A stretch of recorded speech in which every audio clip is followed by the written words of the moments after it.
तो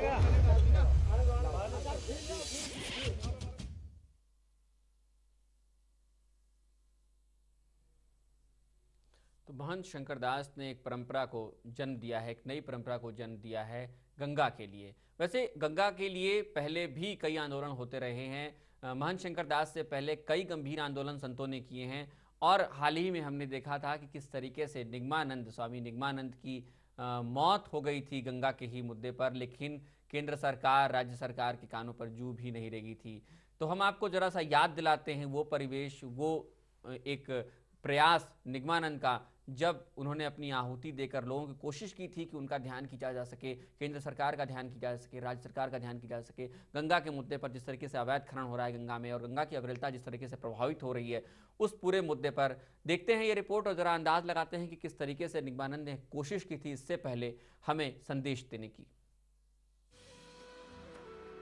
पहाड़ों से उतरने के बाद मैदानों ने गंगा की आंचल को मैला तो किया ही, लेकिन गंगा की पवित्रता का गला घोटने के लिए खुद उसके मायके वाले भी कम गुनहगार नहीं हैं। गंगा की इस तकलीफ को एक संत ने महसूस किया और मां गंगा के लिए बलिदान भी दे दिया। वो संत कोई और नहीं, स्वामी निगमानंद थे। गंगा की पवित्रता को लौटाने के लिए उन्होंने हरिद्वार में अनशन किया था, लेकिन जिम्मेदार लोगों की नजर इनायत ही नहीं हुई। बावजूद इसके गंगा की अविरलता को बरकरार रखने के लिए स्वामी निगमानंद का अनशन जारी रहा। 2 महीनों की इस कठिन तपस्या के बावजूद सरकार का सिंहासन नहीं डोला और गंगा पुत्र अपनी मां के मैले आंचल को धोते धोते इस दुनिया से चला गया, क्योंकि गंगा पुत्र के इस कठिन तपस्या की फिक्र किसी को नहीं थी। उसी दौरान बाबा रामदेव का दिल्ली में लाठीचार्ज प्रकरण हुआ था। ऐसे में हराम से लेकर खास तक की नजरें रामदेव पर थीं। रामदेव को हरिद्वार के एक अस्पताल में लाया गया था और उनके अनशन को तोड़वाने की कोशिशें पूरे परवान पर थीं, क्योंकि रामदेव मीडिया जगत में सुर्खियां बटोरना जानते थे। लेकिन एक संत जो बिना किसी नफा नुकसान, बिना किसी निजी स्वार्थ के गंगा को इस गंदगी के श्राप से मुक्त कराना चाहता था, उसकी किसी ने भी सुध नहीं ली और अपनों की इस बेरुखी के बीच निगमानंद इस दुनिया को छोड़कर चले भी गए और माँ गंगा को अपने प्राणों की आहुति दे दी।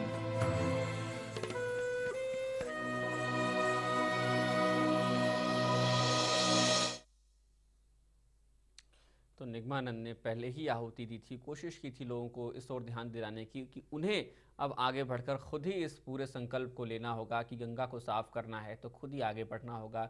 महज केंद्र सरकार और राज्य सरकारों के भरोसे अगर बैठेंगे तो शायद कुछ नहीं हो पाएगा। न्यूज़ रूम से हमारे साथ जुड़े हुए हैं दीपक, और दीपक के साथ है खंडूरी जी भी हमारे साथ हैं, विशेष संवाददाता है हमारे। बहुत स्वागत है आपका। और खंडूरी जी से जानना चाहेंगे, दीपक आपको हमारी आवाज़ मिल रही होगी। जिस तरीके का ये आज हम देख रहे हैं जो संकल्प लिया गया है, कितना बड़े स्तर पे आप देखते हैं, किस परिवेश में देखते हैं, इससे कितना असर पड़ेगा जो लोग 40 करोड़ लोग रहते हैं गंगा के किनारे? पहले तो आशीष में एक चीज़ बताना चाहूँगा, क्योंकि जितने भी अब तक इस तरह के महंत या संत हुए हैं, जब भी उनका निधन ऐसा हुआ है तो उसी अखाड़े के कुछ लोग रहते थे, उनके साथ में उनको जल समाधि दे दी जाती थी, उनका अंतिम संस्कार कर दिया जाता था।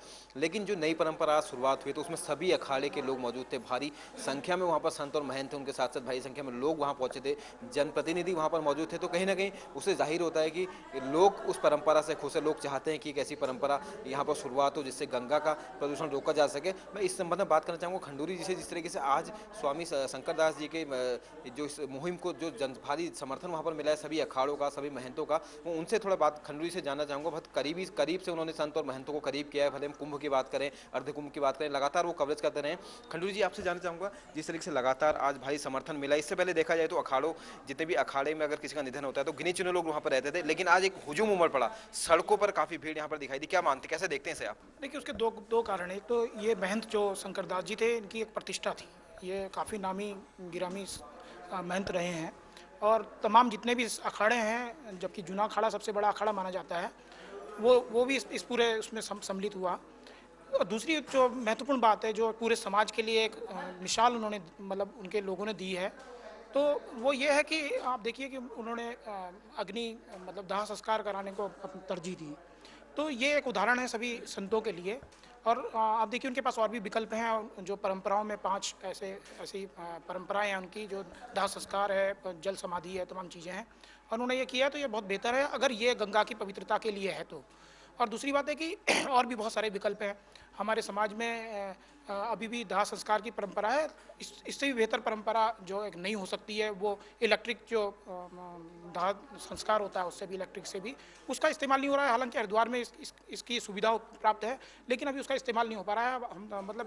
हम तो ये चाहेंगे कि इसकी भी शुरुआत होनी चाहिए। एक चीज़ और, ये परंपरा शुरू तो हुई, भारी समर्थन भी इसको मिला संतों का, महंतों का, देश भर से, दुनिया भर से लोग वहाँ पर मौजूद थे, लेकिन क्या आपको लगता है कितना लंबा ये परंपरा चल पाएगी? क्या वाकई में इस परंपरा को संत समाज आगे खींच पाएगा, या 40 करोड़ लोग जो गंगा तट के किनारे बसते हैं, क्या वो लोग इस संदेश को सही से ले पाएंगे और उस परंपरा को आगे बढ़ा पाएंगे?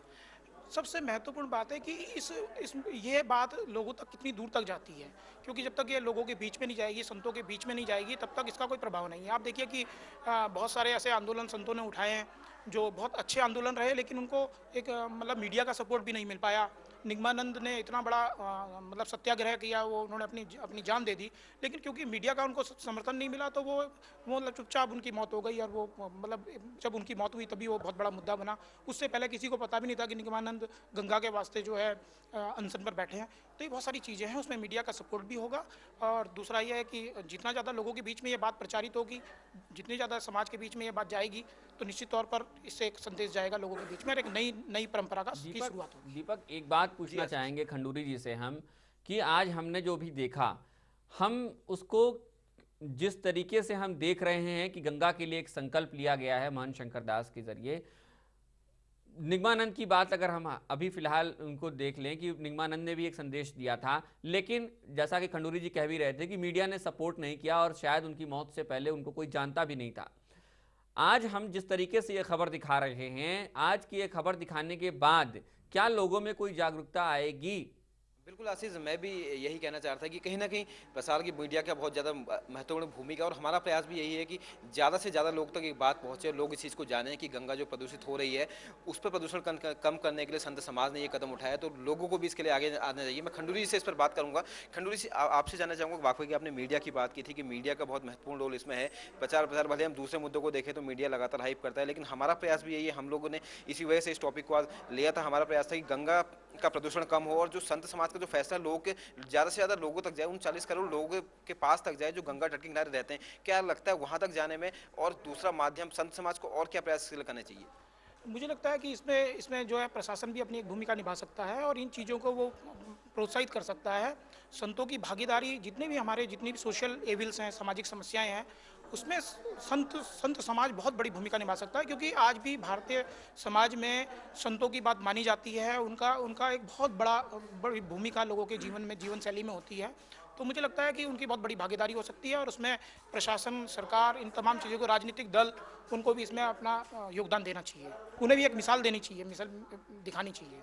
अच्छा, एक चीज़ और, जो 40 करोड़ लोग यहाँ पर हैं जो तटों पर रहते हैं, वाकई में एक ज्योत जला के गए हैं। संत समाज हालांकि कहते हैं कि हम इस ज्योत को जला कर रखेंगे, लेकिन इस 40 करोड़ लोग, करोड़ों रुपए खर्च होता है, लेकिन उन 40 करोड़ लोग की क्या भूमिका इसमें रहेगी, कितने महत्वपूर्ण वो लोग हैं, क्योंकि गंगा के तट पर वो लोग रह रहे हैं, सालों से रह रहे हैं, कहीं ना कहीं गंगा से सीधे वो लोग जुड़े हुए हैं, उनकी पूरी दिनचर्या उससे जुड़ी हुई है, तो उनकी कितनी भूमिका मानते हैं वाकई में गंगा को स्वच्छ रखने में? देखिए, सबसे बड़ी चीज़ है कि जहाँ तक आप ये बता रहे हैं कि गंगा तटों पर जो लोग, तो उसके लिए सबसे बड़ी बात यह है कि लोगों की ऐसा नहीं है कि गंगा को प्रदूषित ही लोग करते हैं, लोगों की अपनी मान्यताएं भी हैं। और मेरा अपना सोचना है कि एक विकल्प भी देना पड़ेगा।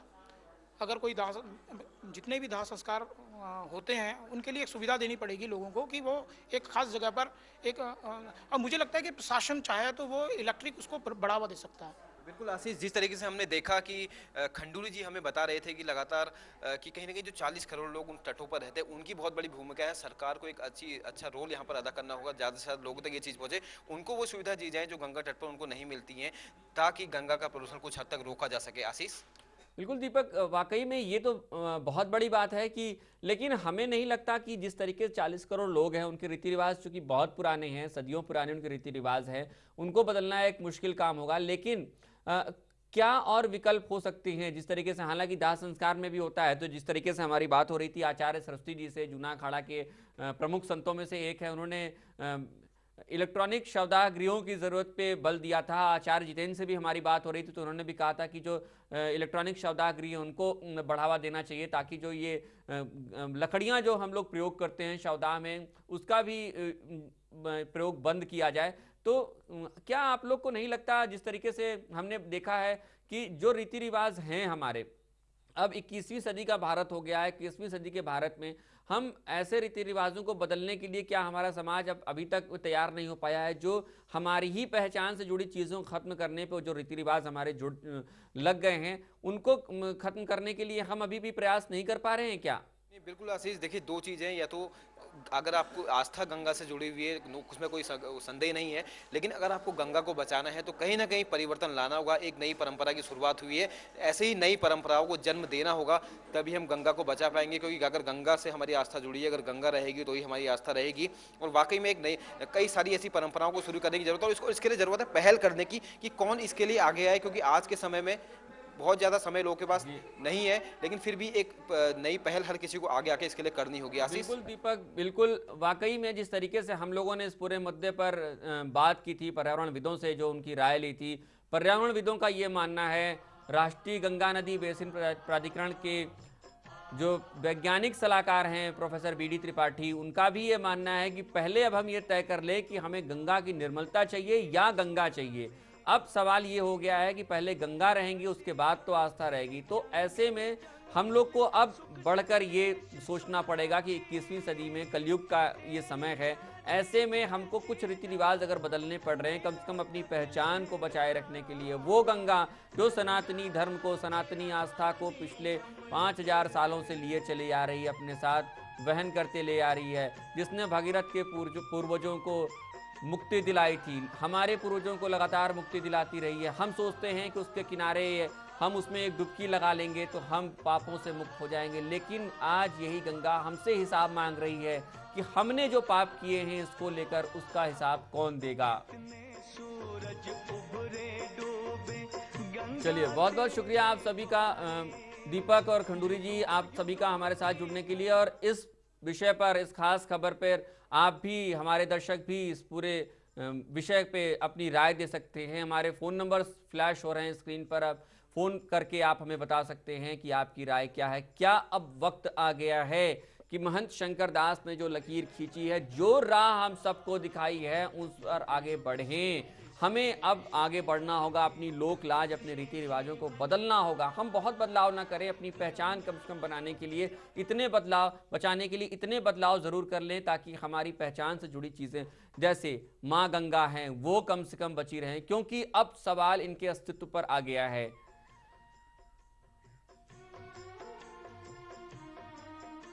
इस वक्त हमारे साथ जुड़ रहे हैं महंत ज्ञानदास, अखाड़ा परिषद के अध्यक्ष हैं।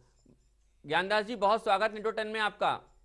जी जी, जय श्री राम। जिस तरीके से हमने देखा कि आज बड़ा हुजूम था अंतिम यात्रा में महंत शंकर दास की, और उन्होंने जिस तरीके से अंतिम इच्छा अपनी प्रकट की थी कि उनका दाह संस्कार किया जाए, ना कि उनके शव को गंगा में प्रवाहित किया जाए, तो अब क्या हम ये मान लें कि संत समाज अब बदलाव चाहता है?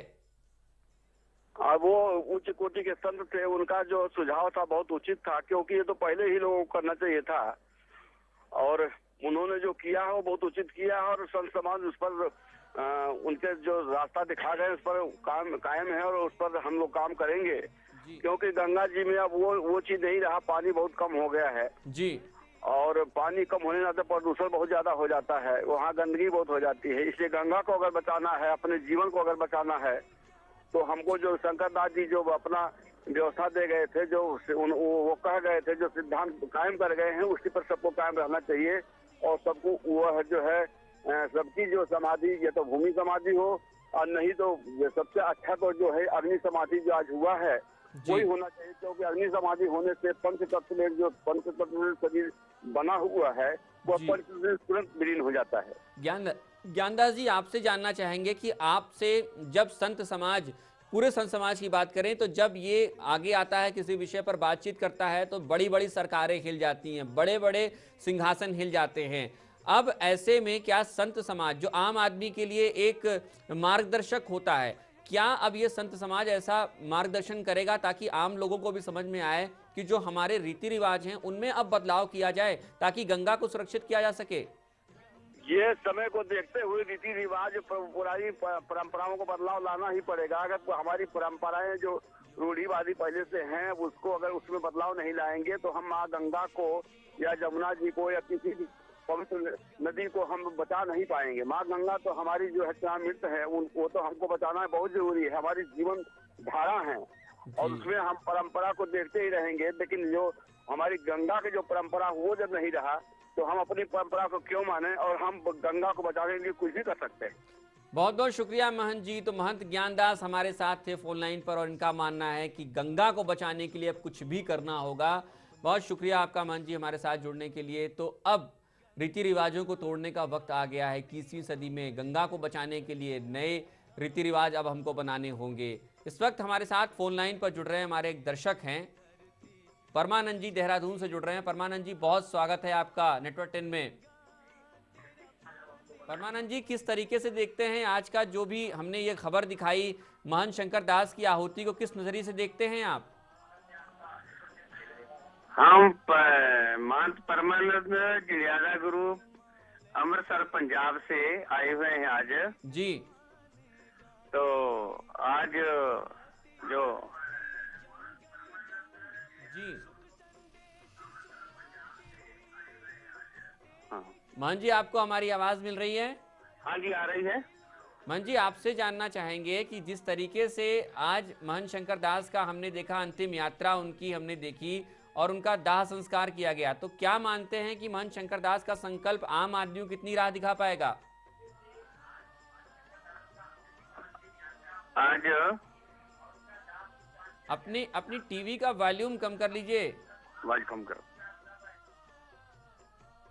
जी। आज जो हमारे श्रीमान जी महंत शंकरदास जी का जो आज शोभा यात्रा के साथ साथ जो संस्कार किया गया है जी ये हम सभी समाज को संदेश देना चाहते हैं जी कि जो आज से बाद कोई भी जो जल समाधि दी जाती है जी उसके विषय में कि आज से बाद कोई जल समाधि नहीं देनी चाहिए, जी तो गंगा जी को पवित्र रखना चाहिए।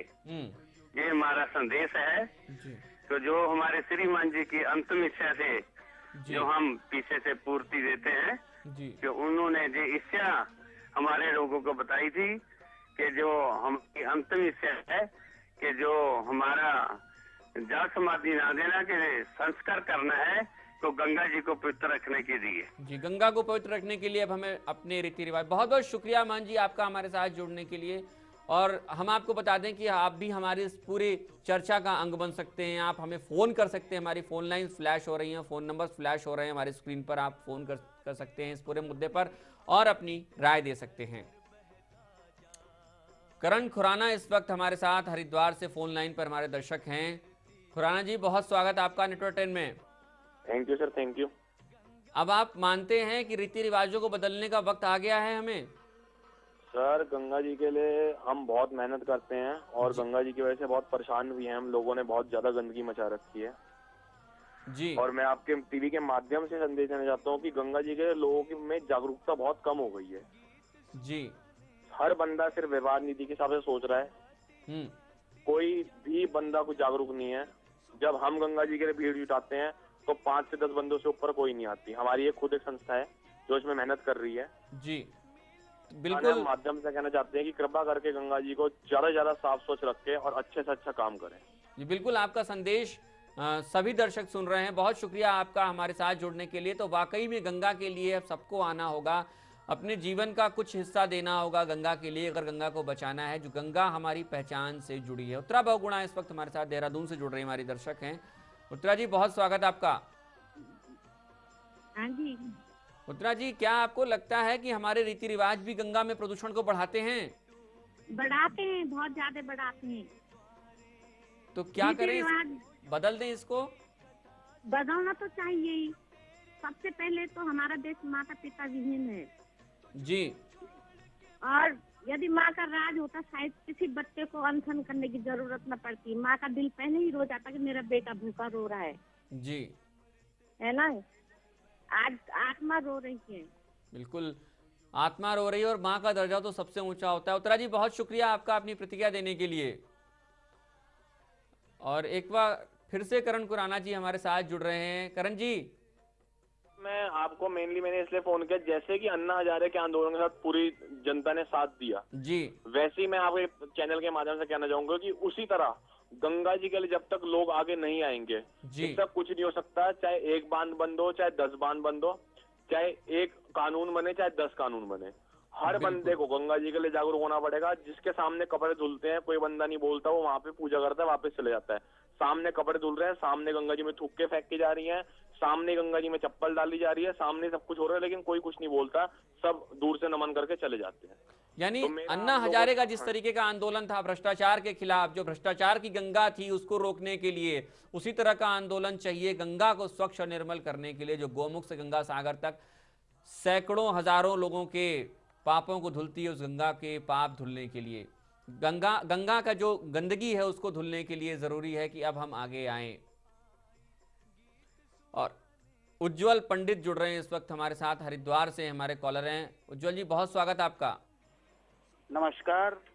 क्या कहेंगे अब गंगा की जो परेशानी उसको दूर करने के लिए हम क्या कर सकते हैं? रीति रिवाजों को बदलना होगा। देखिए, जो शास्त्र सम्मत है और शास्त्रोचित है वो बहुत सुंदर परंपरा है।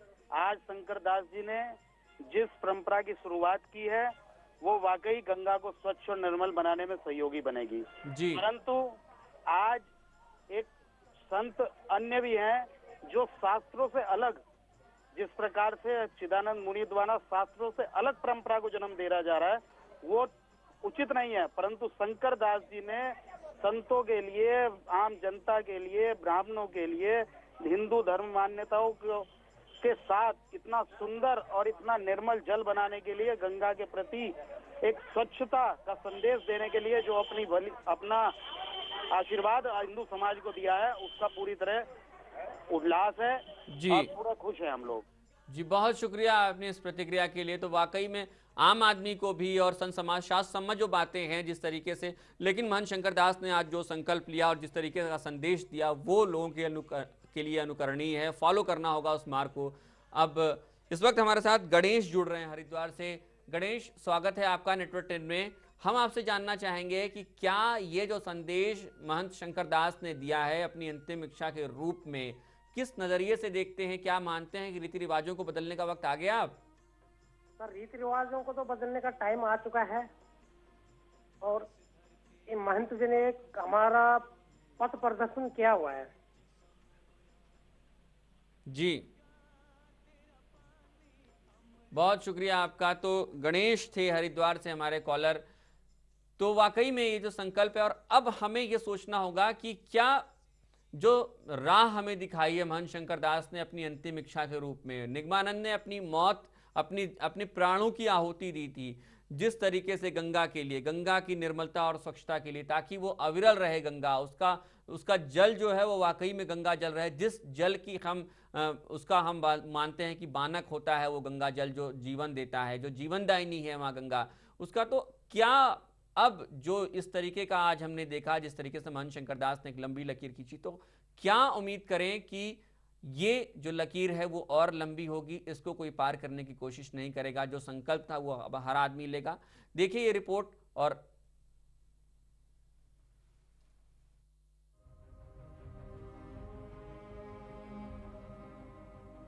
गंगा तेरे वास्ते बातें तो बड़ी बड़ी होती हैं, आंदोलन किए जाते हैं, धरना प्रदर्शन किए जाते हैं, करोड़ों की योजनाएं बनाई जाती हैं। धरना प्रदर्शन और आंदोलनों से कोई अपनी राजनीति चमका रहा होता है तो करोड़ों की योजनाओं से गंगा को साफ करने वाले अपनी जेबें रोशन कर रहे होते हैं। ये सब होता है गंगा तेरे वास्ते। लेकिन मुझे ये कहने में कोई संकोच नहीं कि गंगा तू आज पहले से और ज्यादा मैली हो गई है। तेरी अविरलता, निर्मलता, स्वच्छता धुंधली पड़ती जा रही है। इसी अविरलता और स्वच्छता को लेकर संत समाज हमेशा से आवाज बुलंद करता रहा है। लेकिन ये वही संत है जो परंपरा के नाम पर किसी संत के निधन पर उस संत के शव को जल समाधि देने की बात कहते हुए गंगा में बहा देते थे। उस शव से गंगा में फैल रहा प्रदूषण इन संतों को नजर नहीं आता था। लेकिन सालों पुरानी ये परंपरा को एक संत ने ही तोड़ा है, एक नया इतिहास रचा है ताकि गंगा की निर्मलता, स्वच्छता बरकरार रहे। गंगा तेरे वास्ते। महंत शंकर दास ने अपना शरीर छोड़ने से पहले संत समाज से कहा था कि जल समाधि के नाम पर उनका शव गंगा में ना बहाया जाए बल्कि उसे जलाया जाए। महंत ने इसकी शुरुआत तो कर दी है, लेकिन बड़ा सवाल ये है कि क्या संत समाज महंत शंकर दास की गंगा के वास्ते इस आहुति की जोत को क्या जलाए रखने में सफल होगा, या फिर महंत शंकर दास की आहुति की ये जोत उनकी राख ठंडी होने के साथ ही मंद पड़ जाएगी। महंत शंकर दास न सिर्फ संत समाज के लिए ये जोत जलाकर गए हैं, बल्कि गौमुख से लेकर गंगा सागर तक गंगा के तट पर बसने वाले 39 करोड़ लोगों के लिए भी इस जोत को रोशन करके गए हैं। लेकिन क्या ये 40 करोड़ लोग इस जोत की मशाल को थामकर गंगा के तटों पर फेंके जाने वाले करोड़ों टन कचरे की मात्रा को कम करने का संकल्प लेंगे? गंगा की अविरलता और स्वच्छता कुछ हद तक बच सकती है अगर संत समाज और गंगा के तट पर बसने वाले 40 करोड़ लोग महंत शंकर दास की जोत को जलाए रखने में कामयाब रहते हैं। गंगा को साफ करने के लिए करोड़ों खर्च किए जाते हैं और करोड़ों की योजनाएं पाइपलाइन में है, लेकिन गंगा की अविरलता और स्वच्छता सही मायने में तब तक नहीं लौट सकती जब तक हम गंगा में फेंके जा रहे करोड़ों टन कचरे को रोकने में कामयाब नहीं होते, और ये सब होगा आपकी अपनी इच्छा शक्ति से। तो आज आप भी संकल्प लें, अपने आसपास की गंगा को गंगा ही रहने दें, कोई गंदा नदी नाला न बनने दें, सिर्फ गंगा के वास्ते। Bureau report, network 10। तो जरूरत आन पड़ी है कि अब हर आदमी, जो 40 करोड़ आबादी बसती है गंगा के किनारे, इसके साथ साथ संपूर्ण देशवासी गंगा की रक्षा के लिए एक संकल्प ले। महंत शंकर दास ने हमें जो राह दिखाई है, जो मशाल जलाई है, उस मशाल को हमें जलाए रखना होगा। जो राह दिखाई है हमें उस पर आगे बढ़ना होगा। अगर ज़रूरत है गंगा को बचाने के लिए, अपने रीति रिवाजों को बदलने की, तो उन्हें भी बदलना होगा। क्यों? क्योंकि गंगा हमारी पहचान से जुड़ी है। गंगा जिसे हम माँ का दर्जा देते हैं, अगर हमने अपनी माँ को नहीं बचाया तो शायद आने वाली पीढ़ियाँ हमें इसका गुनहगार मानेंगी। सोचना होगा, अब आपको, हमको, सबको सोचना होगा कि गंगा को बचाने के लिए हम क्या संकल्प लें, क्या इस राह पर आगे बढ़ें। सोचिए और हमें भी बताइएगा। फिलहाल दीजिए हमें अनुमति। नमस्कार।